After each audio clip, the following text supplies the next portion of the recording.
Lucas Ellingham and Koskan Irfan on row 2. Daniel Ginchard and Harvey Charter, row 3. Alfie Rigby and Oliver Greenall, row 4. Sonny Smith and Archie Brown, row 5. 25 drivers in all for their fourth and final chance to score points to decide their grid positions for the pre-final. Lights are out. This time Behrman does get the drop on McLean. Around the outside tries to come Koskan Irfan in kart number 12, who won this morning's race, I believe. Under the bridge they go, out onto the banking, 25 cadet Hondas, and there's a bit of jostling going on at the inside line there, but they all manage to sort themselves out.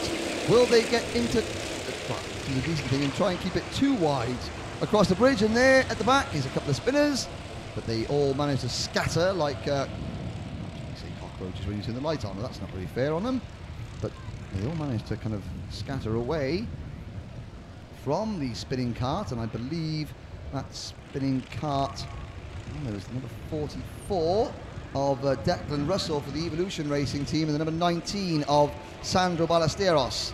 And there's diving going on, going into Fullerton S's, but up the front, Behrman and one of the global karting entries, that is Harvey Charter, I believe, in the number 29, has got away. So Behrman hasn't got his teammate and rear gunner Koskan Irfan anywhere near the front. In fact, it's Irfan is all the way back in 13th position. Behrman, and around the outside goes Harvey Charter. So those yellow, black and silver global karting entries have been very strong. Mike Spencer's team, and Mike Spencer, one of several team owners to have won a Kartmasters title. In fact, the team owners that are here, I think Cato Adams has got any drivers here, although I stand to be corrected if he has. So he is, and Chris Rogers is now kind of working in charge of part of the Fusion team, but he's no longer a bespoke team owner. And, Ollie Walker has, I think his team has stopped, and I don't think Ollie Oakes is here with any drivers, but David Bellchambers from Next Gen Motorsport, Dan Holland from Dan Holland Racing, Ollie Rowland from Ollie Rowland Motorsport, Andrew Tooley from Tooley Motorsport, and Mike Spencer from Global Karting, all current team bosses who have won a Kartmasters title during their career as a driver. And Behrman, maybe one or two more, but I can't remember. Probably an Allen from Jade. This was a safe bet. They won something. But Harvey Charter, who was, well, he's number 29, the driver from Huntingdon. He's currently 5th in Super 1, so he's not used to racing at the front. However, this is Kartmasters, and I don't recall Harvey racing last year. In fact, he's not on my sheet from last year. So maybe this would be his first experience of just how intense Kartmasters is, and Mike Spencer was going to kind of have a wise word to say that, you know, you do have to show a bit of aggression. You're a nice lad, but allowing people to pass because you're a nice lad does not a trophy win here at Kartmasters. Behrman. He is trying to salvage. So he finished second to Harry Thompson in an absolutely fantastic race last year. And then thought he'd won the first race, got a penalty. Won the second one, and there's a move. That's Theo McCouris in the black and gold number 76. He puts a move on Alfie Rigby. Second group of cars, Daniel Ginchard, James McLean, Lucas Ellingham, and number 7 of Archie Brown, followed by his Next Gen teammate Sonny Smith. They all are trying to give chase. So Behrman and Charter are trying to keep themselves away from the pack. Then you've got 3 global karting machines and 2 Next Gen Motorsport wagons, all trying to work together to catch the top 2. And at the moment, it's not happening for them. Alfie Rigby is the next group of karts with Theo McCouris and Oliver Greenall. And then Koskan Irfan is only 11th, so Irfan, his bid for pole position for the pre-final is taking a little bit of hit at the moment. don't think it's over because obviously everyone else has got to score points, but Irfan, this is going to be his worst result so far. And Ellingham, and with help from Brown, goes past Ginchard, and Ginchard kind of giving a hand signal to say, oh, okay, fine, I thought you were going to push me. That's Ellingham, the O-plate winner, now in third. Ginchard slots back into fifth position. Down the hill we go. Oliver Greenall putting in the best lap, and Oliver Greenall, the privateer driver, up into ninth place, now ahead of the BRK entry of Alfie Rigby. And got 4.5 minutes to go. The gap is 1.2 seconds. Ellingham and Brown seem to have come to an arrangement, or an understanding at least, that Ellingham is better being the pushee, and Brown is better than as being the pusher. And let's have a look. 1.2 seconds. This lap, they're a fraction, a tenth quicker so far this lap than the two leaders. Gap goes down to 1.1 seconds, and Harvey Charter is really working well with Oliver Behrman, and Behrman knows that no point defending, but the gap after 7 minutes of this is coming down. Aston Miller going through your screen there in the Golf liveried crash helmet. He is down in 12th place in front of Arvid Lindblad, and Arvid, who had a problem with his car at the start of the earlier heat race, is now trying to salvage a decent result out of this one. Of course, none of these drivers have to worry about not making the Grand Prix tomorrow. There's only 25 of them, so they're all in. It's a case of where do we start from the pre-final, and the pre-final result alone decides the grid for the Grand Prix, and the results of the Grand Prix alone hands out the prizes. And Cadet Honda,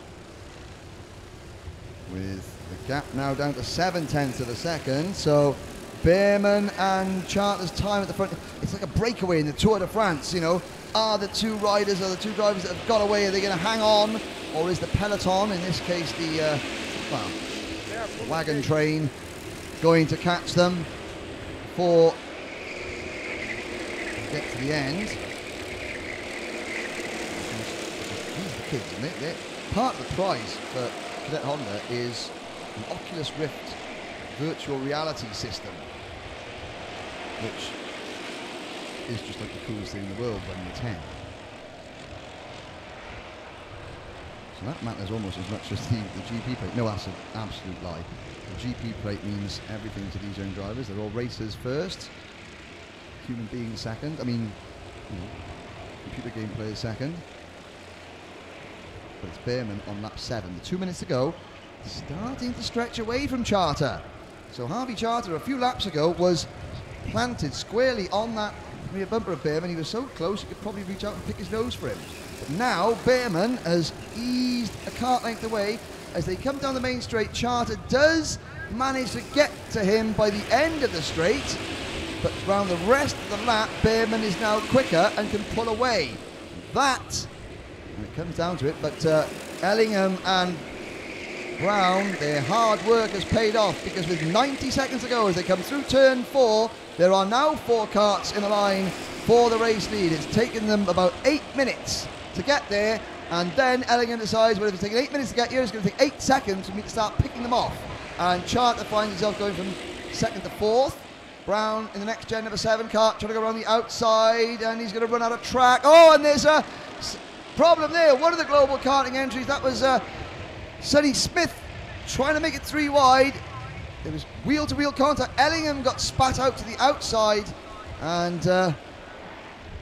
the rest, Theo McCouris has come through to 2nd place. So all those drivers, they did all that work to get to Behrman and Charter, and within about 30 seconds of Behrman realising, uh-oh, I'm no longer alone, or there's no longer just 2 of us, he finds himself with the biggest lead he's had all race, and it's McCouris now in 2nd. Brown has slotted back into 3rd. Brown was trying to go around the outside of the 2 global karting machines of Charter and Ellingham. And Smith, the other next-gen kart, was trying to go up the inside, coming out of the corner, and they all kind of like took the racing line, and then there was Ellingham in the tyres. He's back at racing, and he has crossed the line down in 17th place.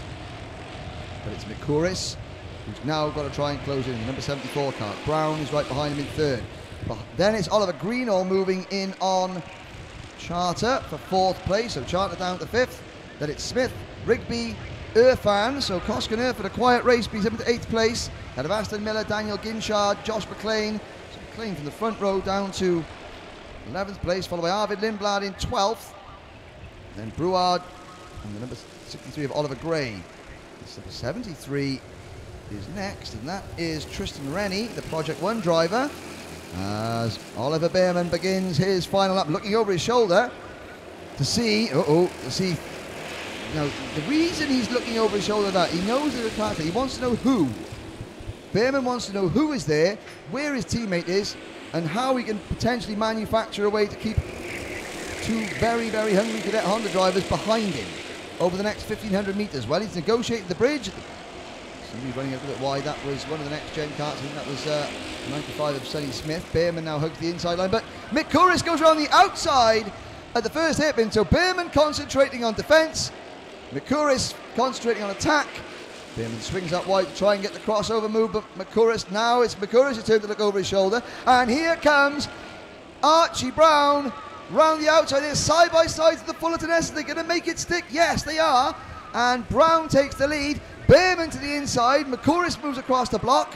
They go into Bobby Game corner. Now the Mike Wilson complex. Well, Archie Brown, as McCouris and Behrman worried about each other, Brown thought, well, I'm going to take the normal line. I've got more momentum, and if it works, I'm going to win, and I have won. And he's happy. He's bouncing up and down in the seat there. He's chuffed with that. As the number 7 takes his first win of the weekend, and after a day yesterday, well, he was 5th and 6th yesterday, and I can't remember what he was this morning, but he's first in the afternoon. And so, time for a celebration. Next gen, I believe. Never a good thing.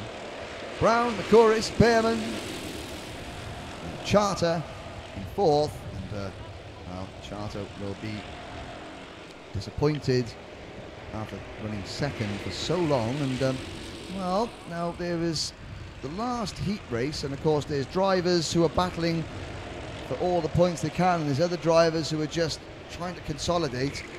The slowing down lap isn't really a slowing down lap at the moment, which makes me wonder if there are a number of slightly hot-tempered young pre-teens about to bounce back and give the scrutineers a headache. Well,